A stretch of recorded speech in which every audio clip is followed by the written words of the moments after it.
Bonjour, bienvenue sur la pratique du droit de la commande publique. Aujourd'hui, nous allons évoquer la quatrième partie des pénalités, notamment l'exonération des pénalités. Donc, tous les CCAG prévoient un seuil en deçà duquel le titulaire est exonéré du montant de la pénalité. Ce seuil représente une tolérance de la part du pouvoir adjudicateur pour un retard qui est en mesure d'accepter. Donc l'exonération n'est pas une faculté pour le pouvoir adjudicateur, l'application de cette clause s'impose à lui. Ce seuil est le suivant, donc le CCAG Travaux, l'article 24, l'exonération des pénalités d'un montant inférieur à 1000 euros. L'article 20 l'encadre, pénalité prime retenue. Euh, donc, le 21, en cas de retard, l'exécution des travaux, qu'il s'agisse de l'ensemble des marchés ou d'une tranche pour laquelle un délai d'exécution partielle ou une date limite a été fixée, il est appliqué, sauf stipulation différente, au CCAP une pénalité journalière de 1 millième du montant de l'ensemble du marché ou de la tranche considérée.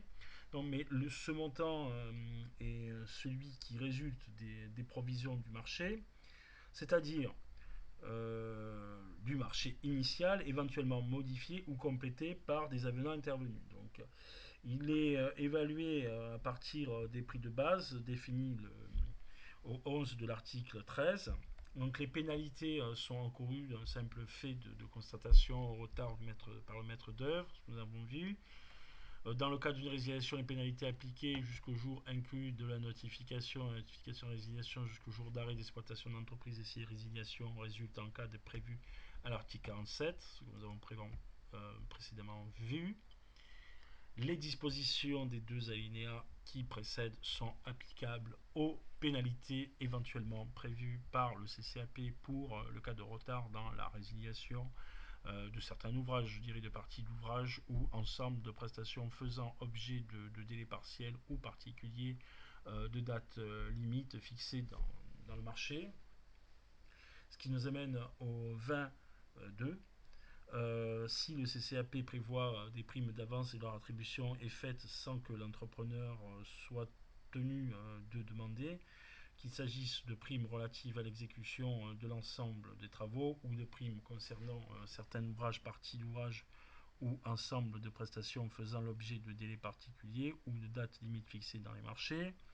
Le 23, en cas de retard dans les remises d'un objet de décompte, il est appliqué comme il est prévu au 11 et au 32 de l'article 13 une pénalité journalière dont le montant est fixé comme suit, c'est-à-dire pour les décomptes mensuels, 1 demi-millième de la différence entre le montant du décompte dont il s'agit et celui du décompte précédent.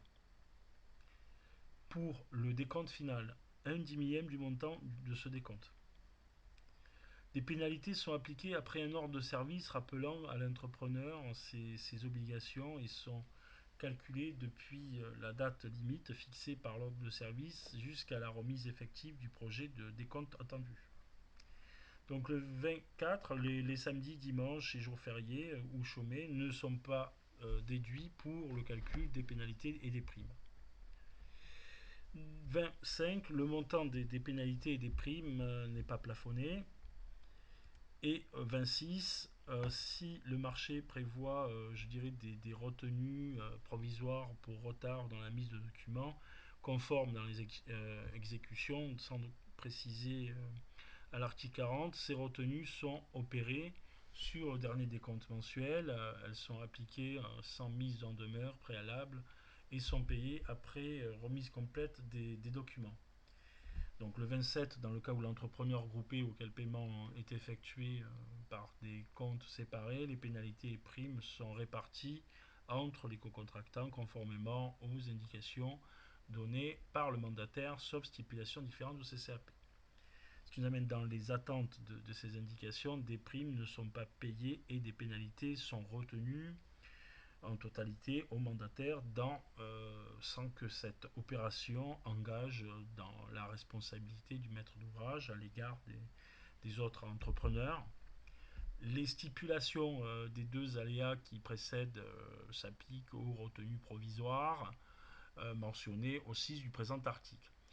Bien, maintenant, il était important de stipuler que la dérogation à la clause d'exonération, en pratique, comme l'ensemble du mécanisme, je dirais, de la clause pénale, notamment les modalités de calcul de la pénalité, la pertinence de l'exonération doit être évaluée par chaque marché.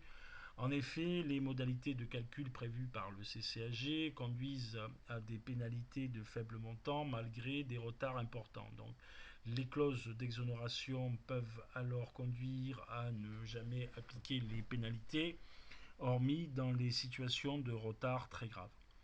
Donc les pouvoirs adjudicateurs qui souhaitent donner aux pénalités un caractère dissuasif dérogent à la clause d'exonération ou alors au maintien, mais renforcent les modalités de calcul prévues par les CCAG.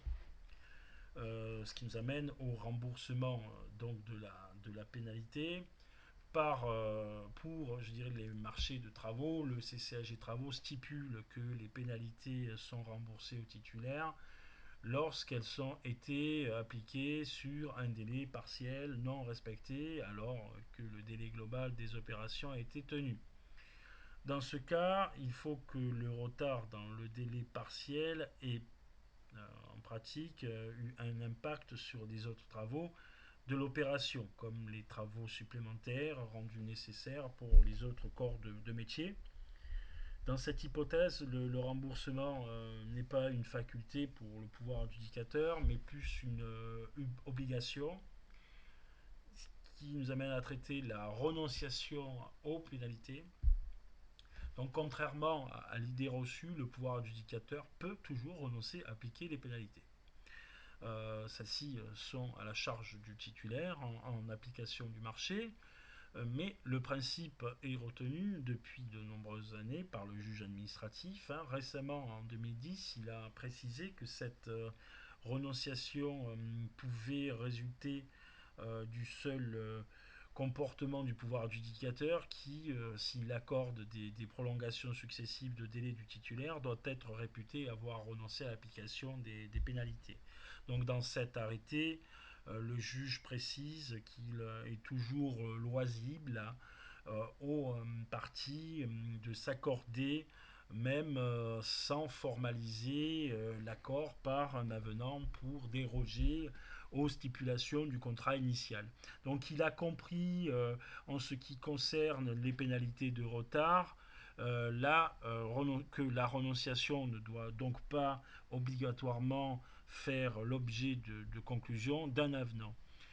Ce qui nous amène à traiter dans le prochain enregistrement, au prochain cours, la modulation du montant des pénalités par le juge administratif.